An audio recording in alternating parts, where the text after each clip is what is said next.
Radio Sucesos 101.7 FM presenta su noticiero Sucesos con Milton Pérez y Verónica Larrea. Un periodismo libre para una democracia plena. Los hechos y las opiniones de los sucesos que marcan nuestro tiempo.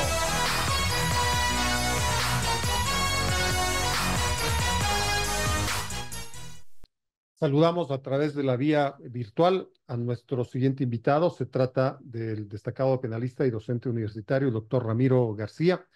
Doctor García, gracias la oportunidad.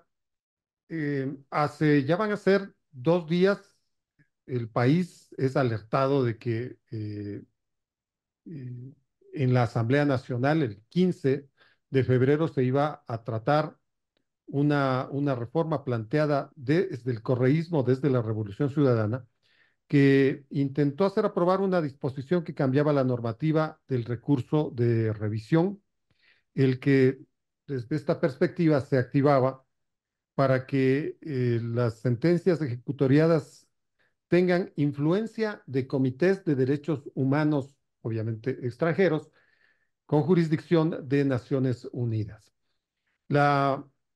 La intentona no prosperó. Ayer se tuvo que suspender la reunión legislativa, pero es importante seguir profundizando sobre si esta propuesta tiene un basamento legal o si es que en otras legislaciones, ¿no es cierto?, en Sudamérica, en Latinoamérica, estos comités de derechos humanos, el sistema interamericano de justicia, tiene presencia dentro de los procesos legales de cada nación. Doctor García, bienvenido. Buenos días, Eder. Muchas gracias por la invitación. Un saludo para todos los oyentes. Mire, aquí evidentemente se ha tratado de legislar a la carta, tergiversando la naturaleza de los informes de las comisiones de derechos humanos. Primero, tratando de poner en el mismo nivel las sentencias de Corte Interamericana y los informes de los comités de derechos humanos, comités que no son órganos jurisdiccionales, la Corte Interamericana sí. La Corte dicta sentencias, los comités emiten informes sobre cumplimiento de derechos. Son comités administrativos, no jurisdiccionales. Y sin embargo, pues se les ha querido dar a sus informes el carácter de causal obligatoria de revisión penal. Esto no existe en otros países. En Colombia, por ejemplo, las sentencias de Corte Interamericana sí son causales de revisión. Y acá también lo son sin necesidad de que lo diga la ley. Es decir, si la Corte Interamericana de Derechos Humanos establece que ha habido violación de garantías de debido proceso, por ejemplo, en el juzgamiento de una persona, pues evidentemente esa sentencia pues carecería de efecto y tendría que revisarse. En este caso, el correísmo le apuntó al Comité de Derechos Humanos de las Naciones Unidas. ¿Por qué? Porque evidentemente es un comité en el que podían tener alguna injerencia, alguna influencia a través de abogados y lobbies internacionales. Entonces, al tener un informe, han querido darle a ese informe del Comité de Derechos Humanos el carácter de causal obligatoria de revisión. Y esto lo hacen en 2 normas en este proceso, en este proyecto, perdón, de reformas al Código Orgánico Integral Penal. Por un lado, lo incluyen como causal de revisión y por otro lado, incluyen una disposición general que es una barbaridad. Eso sí es una barbaridad.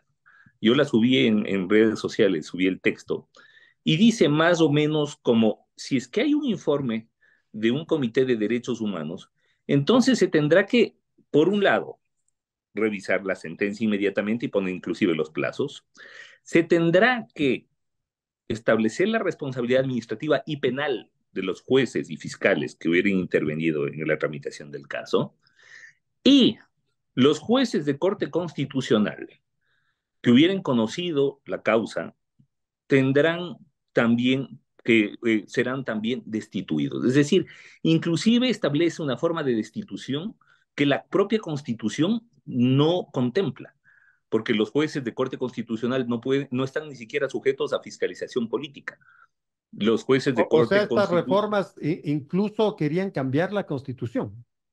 Sí, pero a través de una disposición general. Es decir, yo no sé qué asesores tienen, yo no sé qué calibre de idiotas les asesoran, porque o sea, no hay alguien que les pueda decir, vea, ¿sabe qué? Esto es una estupidez. ¿Cómo se les ocurre que a través de una disposición general, de un proyecto de reforma al Código Orgánico Integral Penal, podemos inclusive establecer destituciones a a jueces de corte constitucional? O sea, o sea, no solamente que es una oda a la ignorancia, pero también a la osadía, ¿no? Porque esto de que la ignorancia es atrevida, nunca más cierto que acá. Es impresionante cómo quisieron, solamente por favorecer a una persona, no les importa trastocar todo el ordenamiento jurídico, no les importa comerse toda la jerarquía normativa. Bueno, Entonces, claro, vemos, y cuál es la narrativa para que la audiencia lo comprenda completamente? ¿Cuál es la narrativa? A quién se pretende facilitar? ¿Cuál es la hoja de ruta de esta reforma? la hoja de ruta es simple. Como Rafael Correa tiene un informe de un Comité de Derechos Humanos de las Naciones Unidas, entonces quieren darle a ese informe, por un lado, calidad de causal de revisión obligatoria. Y por otro lado, de paso, a través de una disposición general, quieren utilizar esto como un mecanismo de vendetta en contra de todos los jueces y fiscales que han intervenido en las causas en su contra. Inclusive jueces de corte, es decir, de corte constitucional. Es decir, a través de una norma, de una disposición general, tratan de modificar todo el ordenamiento jurídico, incluido la Constitución. De esa forma, entonces, Correa se desembarazaría de las sentencias ejecutoriadas en el caso sobornos, podría regresar al país y quizá, como lo ha señalado el ex candidato presidencial Andrés Arauz, podría participar en las elecciones de 2025. A ver, tienen una desesperación por participar en esas elecciones porque saben que las cosas no les, digamos, que no vienen bien para ellos. El caso ya en lo político, bueno, yo no soy un analista político, yo soy un abogado, pero resulta evidente que las evidencias mostradas por Fiscalía en el caso Metástasis de la relación cercana entre miembros de la Revolución Ciudadana, y es más, del propio Correa, con estructuras de la delincuencia organizada y el narcotráfico, pues por supuesto les pasa factura también en lo político. Entonces, claro, evidentemente el panorama electoral pues no es adecuado y ellos tienen, si hay algo a lo que le tienen una fe totalmente ciega, es a la capacidad de Rafael Correa de poder generar una nueva estructura electoral ganadora. Así que se están jugando pues la carta que les queda, ¿no? El todo por el todo. Y lo están Porque haciendo, claro, el todo por el todo. ayer se negaba enfáticamente la vicepresidenta de la Asamblea, Viviana Veloz, decía, esto no tiene dedicatoria, esto no va a beneficiar al expresidente Rafael Correa. Lo decía en términos Vea, estentorios. Facundo Cabral decía que el pendejo optimista es el que cree que todos son pendejos menos él. Entonces, un poco se está jugando, yo admiro ese optimismo de la Revolución Ciudadana, ¿no? El pensar que nos pueden ver la cara de tontos, que nos pueden meter los dedos a la boca a todos y que todos además nos vamos a quedar así tan campantes y vamos a tragarnos una rueda de molino brutal. Es decir, mire el texto de la disposición general que están planteando. Es un texto, pero absurdo, absurdo a más no poder. Porque no solamente que ratifica la calidad de causal de revisión de un informe de Comité de Derechos Humanos, que insisto, no es un órgano jurisdiccional, es un órgano de cumplimiento de derechos, mejor dicho, de supervisión de cumplimiento de derechos, pero no es un órgano decisorio como si la Corte Interamericana de Derechos Humanos o la Corte Penal Internacional de La Haya, por ejemplo. Entonces, por un lado, están tratando de darle a ese informe la calidad de causal de revisión obligatoria, y por otro lado, están tratando de además establecer como efectos de esto. Uno, la revisión inmediata, la revisión inmediata de la sentencia. Dos, el establecimiento de cuáles son las responsabilidades administrativas y penales de los jueces y fiscales que intervienen en la causa. Es decir, están tratando de generar responsabilidad penal incluso en la fiscal general. Claro, la que les está investigando en el caso Metástasis, la que ha puesto en evidencia la relación entre estructuras políticas y las estructuras mafiosas del narcotráfico.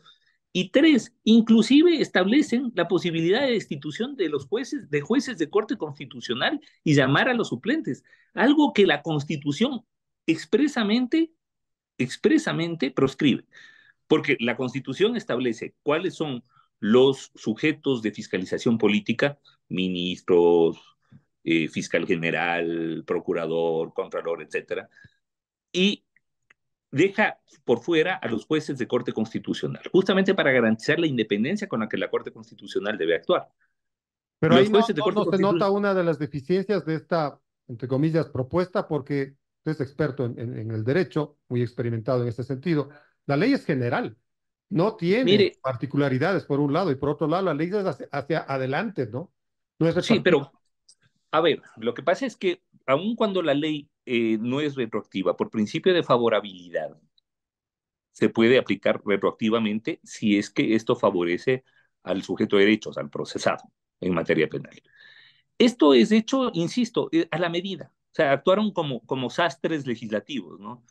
Le hicieron a la medida de lo que necesita Correa para tirarse abajo las sentencias condenatorias ejecutoriadas en casos sobornos y y volver. Entonces, claro, insisto, tienen una fe ciega de que si él regresa va a ser un elemento aglutinante y les va a dar y van a volver al poder inmediatamente con tal de que él esté en la papeleta, aun cuando ya no podría ser candidato a la presidencia, pero claro, podría ir como binomio de alguien, por la señora Luisa González seguramente, y con eso pues eh, ganarían nuevamente el poder y todo volvería a ser lo que fue entre 2007 y 2017. Porque la verdad, o sea, el correísmo, si hay algo que nos ha demostrado, es su absoluta vocación por el poder, cueste lo que cueste, y sin ningún miramiento ético. Es decir, no les importa pasarse, no les importa destrozar el ordenamiento jurídico, se mueven más o menos bajo la lógica de quemémoslo todo, que ya lo arreglaremos cuando volvamos a hacer poder. Y claro, bajo esa lógica, pues evidentemente no hay ninguna técnica legislativa, no hay ningún miramiento ético, no hay ningún escrúpulo ni límite. Y claro, estas son las propuestas que nos plantean, ¿no? 8 de la mañana en Noticiero Sucesos conversamos con el experto penalista doctor Ramiro García. La fiscal ha hecho notar, y por cierto, se opone a una de las disposiciones de la propuesta de reforma al COIP, porque dice que estas permiten que se revelen los contenidos de las investigaciones de la Fiscalía ante organismos de control social e instancias políticas. Y esto, claro, la fiscal dice, va a quitar rigurosidad a la investigación fiscal, que por eso mismo es secreta, tiene su sigilo. Y claro, en el lenguaje común, esto aparentemente proliferaría la cantidad de campaneros, ¿no? Como lo que sucedió en Ah, por Metástasis. supuesto. Pero vea, Eder, si siendo reservada la información y prohibida su difusión, hemos visto cómo Rafael Correa actuó, como usted dice, de campanero, advirtiendo un día antes del operativo Metástasis de lo que iba a pasar, lo que generó que como 6 u 8 de los que estaban investigados se fuguen y se pongan a buen recaudo. Imagínese usted, pero además, ya, olvidémonos de Correa, del correísmo, no, no, a ver, desde la estricta lógica jurídica. ¿Cuál es el órgano político por excelencia en el país? El legislativo, porque es además el de mayor representación democrática, es el órgano político en el que están representados todas las tendencias, todas las provincias, el de mayor representación política. Lo que nos está diciendo esta propuesta de reforma es que se debe permitir que el órgano político por excelencia intervenga en la fase de investigación reservada técnica a cargo de fiscalía. Esto no tiene sentido. O sea, de las propuestas que en general este es un proyecto muy malo, lleno de malas propuestas, que yo creo que debería desecharse, y yo creo que esta es de las peores. Mire, ¿cómo pueden O armar sea, un ¿qué, proyecto? qué hace una comisión legislativa, por poner un ejemplo nada más, con una investigación de la Fiscalía? en el tema de entorpecer, estas 22 bandas entorpecer lo que terroristas, hagan por los ejemplo. fiscales, pero es que además esto es el sueño del narco, pues. O sea, imagínense ustedes, porque, ojo, ya hemos visto que hay impregnación del narcotráfico en diferentes estamentos, Lamentablemente. uno de ellos el legislativo. Entonces, claro, los narcolegisladores van a tratar de inmiscuirse en las investigaciones reservadas de fiscalía, van a tratar de generar eh, problemas y entorpecer la investigación de la fiscalía para servir a sus narcopatrones. O sea, este es el sueño del narcotráfico. Ahora, el proyecto al parecer tenía muy buenas intenciones, ¿no? Ahí, por mencionar alguna, había la caracterización del feminicidio, había el Mire, endurecimiento de penas para incluso algunos eso, delitos. incluso eso, perdóneme que le diga, Edgar, incluso eso es muy, muy cuestionable, muy cuestionable. El feminicidio fue tipificado primeramente en México, pero partiendo de una realidad social totalmente diferente, pues. Estamos hablando de la masacre de cientos o miles de mujeres en Ciudad Juárez. Nosotros, por supuesto, que tenemos problemas de violencia de género, sin duda, y Y hay cada vez violencia más en contra de creciente. y cada vez más creciente, pero de ninguna manera de la magnitud en que tengamos que tipificar la inacción preventiva de las autoridades como feminicidio, porque vea, no va a haber policía ni autoridad que hubiere sido requerida, que no esté en peligro de ser procesada penalmente si es que eventualmente sucede un evento violento con una mujer a la que no se le dictó una medida imaginando, es decir, esto lo que va además a generar es una proliferación brutal de medidas en contra de los hombres para precautelarse las autoridades, porque ¿qué es lo que van a decir? Chuso, a ver, yo le doy la medida que me diga con tal de que a futuro yo no tenga problema. Póngase que después, o sea, si yo le niego la medida y 3 meses después en una discusión muere apuñalada por su pareja. Entonces resulta que la autoridad que no concedió la medida preventivamente, sin adivinar lo que eventualmente podía pasar después, va a tener problemas penales. Mire, no, es que todo el proyecto es muy malo. ¿Y sabe cuál es O la sea, tiene que raíz de, archivarse. Ayer sabe cuál es la, el bloque es de que es un Construye pedía el proyecto, archivo definitivo. vea, este es una fanesca incomible. O sea, esto es como lo que hicieron, lo que hizo el Ayer decían que era coordinador. el caramelo envenenado. Vea, no, yo creo que yo, más que caramelo envenenado, yo diría que es una fanesca vomitiva, ¿no? Porque han metido ahí un poco de todo.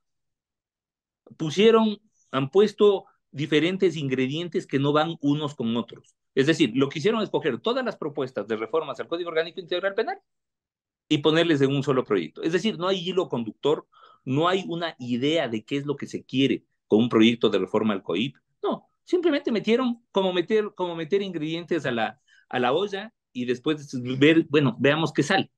Pero Y ahí ha claro, quedado dentro de eso, todo, como una especie de espada de Damocles. Ayer se quedaron sin votos, el presidente Kronfle tuvo que suspender la sesión, pero quizá en el futuro de corto plazo tengan los votos. bueno, a ver, yo creo que esto iba a pasar de agache. O sea, perdón que lo diga así y lo digo, pero con honrosas excepciones que las hay, por supuesto, pero tenemos una sarta de ignorantes legislando. O sea, perdóneme que le diga. ¿Cómo es posible que este proyecto haya pasado con la votación unánime de todos los partidos que están integrados en la Comisión de Justicia? Y Pues que no tiene estos sentido. temas no se mencionaron en el Nunca, primer debate, nunca. en el Quiere pleno. decir quiere decir que, o sea, con todo respeto, es que no solamente una sarta de ignorancia, sino una sarta de vagos. Porque quieren decir que ni siquiera leyeron lo que estaban aprobando.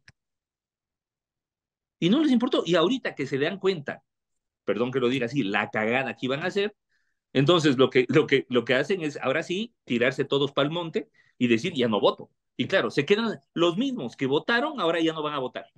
¿Por qué? Porque se dieron cuenta.